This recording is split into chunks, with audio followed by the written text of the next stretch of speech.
Hi everybody, this is Ruth Royal from Youth Pledge for Employers, and I'm so pleased to be here today talking to Charlie Roughton from Maze Media. She's a partner there. Hello Charlie, nice to meet you. Hi Ruth. And thanks so much for coming along today. Could you tell us a bit about Maze Media, what it actually does, and a bit about what you do there? Yeah, of course. So myself and three other partners founded Maze back in 2009. We started with the four of us and a couple of employees, and we've now grown into a group of agencies with over 40 people, and we're based in Kings Lynn, London and Peterborough. So we offer across the group a whole range of different marketing services and different disciplines. Wow, that's amazing growth. What sort of, when you talk about sort of marketing agencies, what do people actually do?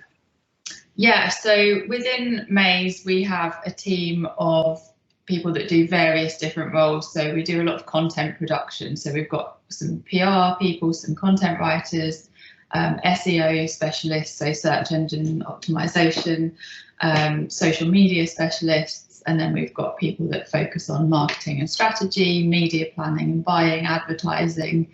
And we also have a team that work on direct mail and a lot of email campaigns and data as well. So it's kind of a wide variety of services. And then within the group, we have a film production agency, so film and photography, an influencer marketing agency called Fluential, and then a PPC agency as well that do all the paid online Google ads. And yeah, everything that's kind of covered in online advertising. So yeah, quite a variety. That's a huge variety. What sort of, how do some of those jobs vary? So if we take, first of all, if you're like a content producer, what might you actually do in your day? Yeah, so a typical, I mean, across the board, really, it's very varied in terms of the role. It will all depend on what clients you're working with and what projects you've got on, what their goals are, what they want to achieve. But in a content role, you would be doing anything from researching ideas based on a task that's been set by the client. If they want to target a particular audience, it's okay. So what are building the sort of persona for that audience? Who are these people? Who are we talking to? What are they interested in? How can we get across to them in a relevant way? And how should we do that? So content can be anything from social, but then that's photography, video, written content, all across the board really. So yeah, and then obviously PR in terms of if there's something to really shout about, there's an outreaching element. So getting that content that you've produced out to the particular outlets, magazines, websites, whoever might be interested in sharing that with their audiences as well. That's so interesting to hear about the different roles. With the content piece, for example, do you need to be creative? Do you need a certain skill set to do that job? Yeah, I think creativity is really important in what we do. That's kind of the crux of why clients come to us, because they want that ideas generation and a different perspective. So, but that's something that you can work on in different ways, and we all work together collectively. So it's not always on one person to come up with the idea. We work as a team and kind of have sessions where we all get together or have some time to think and then come together. So you kind of have the support of your colleagues around you. It's not kind of all on one person to come up with all the answers. That sounds really like a nice collaborative way of working.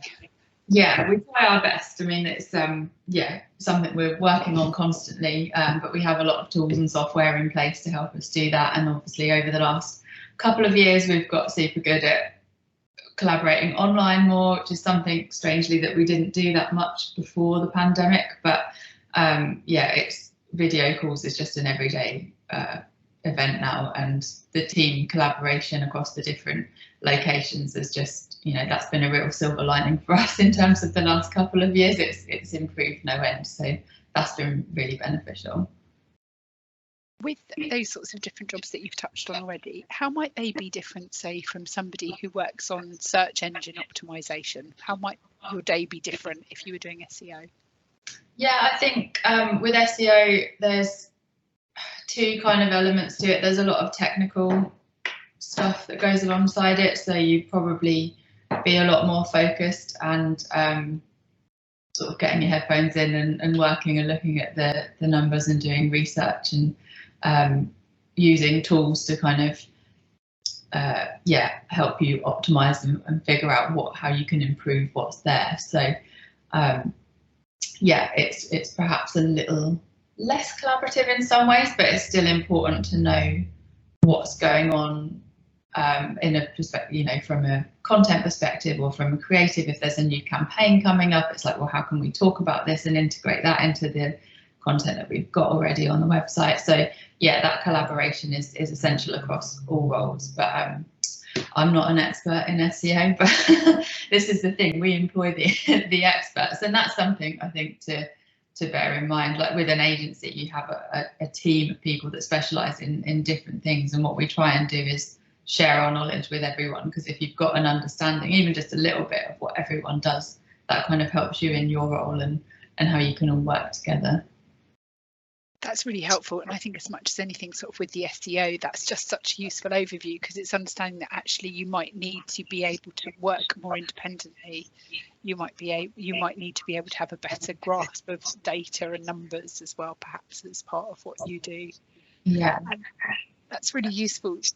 What do you think is, for somebody, a young person looking to start their journey into marketing, what sort of roles might be available at Maze that are kind of entry level, or how might you get into that industry? Yeah, I think it's always a tricky one. That kind of, employers always want experience, and then it's difficult to get experience if you don't have those contacts and ways in. But we have taken on work experience roles in the past at differing levels, differing ages. And that's something that we are open to, but we always want to make sure that that person gets the best out of it. So we need to be able to dedicate that time as well to that person, so they get the best out of it and it's beneficial for everyone. But we've had people that have come in at marketing assistant level. So an amazing example of that is my colleague Nancy, who had a bit of a career switch. She was hairdressing before, so hadn't really considered marketing. And yeah, had a chat with her. She came on board as a marketing assistant, and she's been with us for 8 years, and she's now media planning and buying manager, looking after a small team of people, managing big budgets for clients, looking after some of the key brands we work with. So she's really gone on an amazing journey since starting Maze, and has done different roles, like covered project management in the studio and done various things. So if you're kind of, even if you've never considered it before, there's so many different paths you can take. And I think something we try and encourage is for people to really find what they're passionate about and pursue that. And we'll do what we can to help them get to where they want to go, because ultimately that helps everyone. But yeah, that's been a fantastic kind of example of how you can come in. Designers, obviously, you know, some roles need that formal training, and you need to have that basic understanding of the programs and things. But you could come in we've had people that have come straight from college, and then we've had people that have graduated at uni as well. So there's differing levels of entry really, and it just depends on what role we're looking for at the time as to what person we take on. But you don't have to have a degree, for example, to be able to get into the industry. My own journey didn't really take that route. I kind of, as a young, I never really knew what I wanted to do. I kind of had an inkling it might be kind of like the idea of event planning or interior design. So there was always kind of a little bit of a creative organising element to it, but didn't have a clue. Kept my options open at A level, picked really random subjects. And then when I was at college, we were really pushed to go to university, and that wasn't actually something that I was willing to commit to, because I didn't know exactly what route I wanted to take, and I didn't want to commit that amount of money and time to something that I wasn't sure on. So I was lucky. I went travelling instead, which was amazing. I'd encourage anyone to do that if they're able to and fortunate enough to have the opportunity to do so. But I landed a role. I came back and I had no money, was still living at home, was applying for any job. Luckily, I was put forward for this position in the marketing team and had another interview and went for it and got it. And as I kind of got into it, I was like, oh, do you know what? I really quite like this. So then I decided to do my CIM, Chartered Institute of Marketing qualifications alongside my full-time job. So I'd go to college once a week, study in my spare time, and have since achieved my qualifications years ago now. But doing that, and then you can kind of build on that. I've continued my CPD, the professional development stuff, so I'm still maintaining that chartered marketeer status, but you can add on, like, bolt on different courses. It's an industry that's ever changing, so that's something to be aware of as well. What we were doing when we launched the agency is radically different to the things we're doing now, and we've actually launched new businesses based on new things. Like influencer marketing, when we started, wasn't actually a thing, so to now have a business that's focused solely on that is just an example of how quickly it changes. So yeah, it's good to be open-minded, I think. That's so interesting to hear about your journey, and also to understand about the fact that actually some roles require different things. So your designers might have gone to college or university, and presumably what sort of things might they have studied, Charlie? I mean, there are graphic design specific degrees. So I think Hannah, our art director, I think that's probably what she did. She went to Middlesbrough, I think, University. Similarly, one of our other designers, Sam, he went to uni to study a graphic design degree. But there are college courses available as well. So we've had numerous people that have come from college.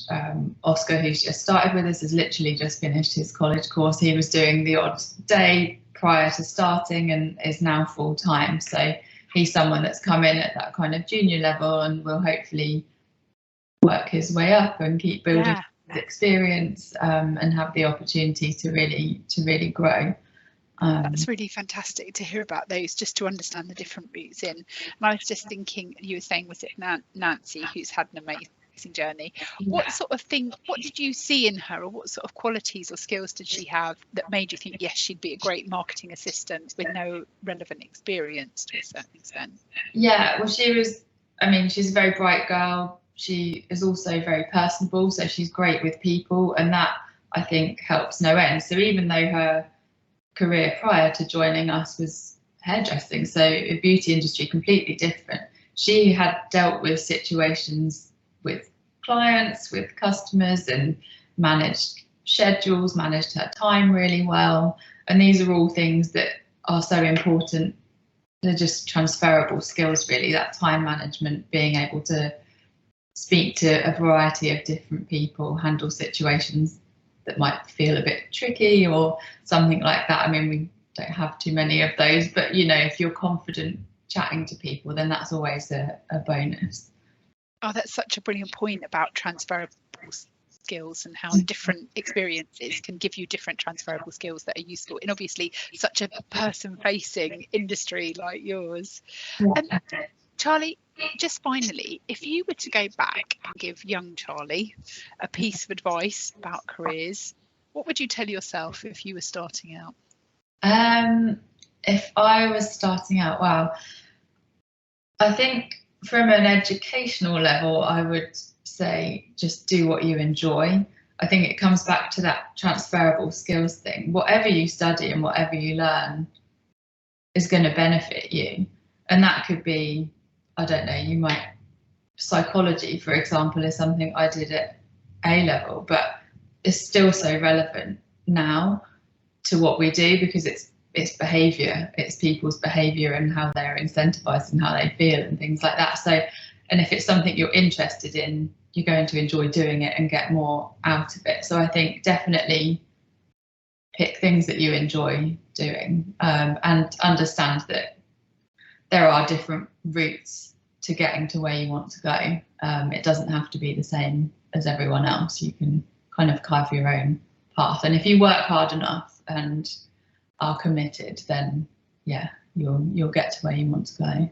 Which I know is a bit of a cliche these days, isn't it? But There's some truth in it. Absolutely. That was absolutely brilliant, and a brilliant note to end on. Charlie, thank you so much for your time. It's been absolutely great to meet you today. Thank you.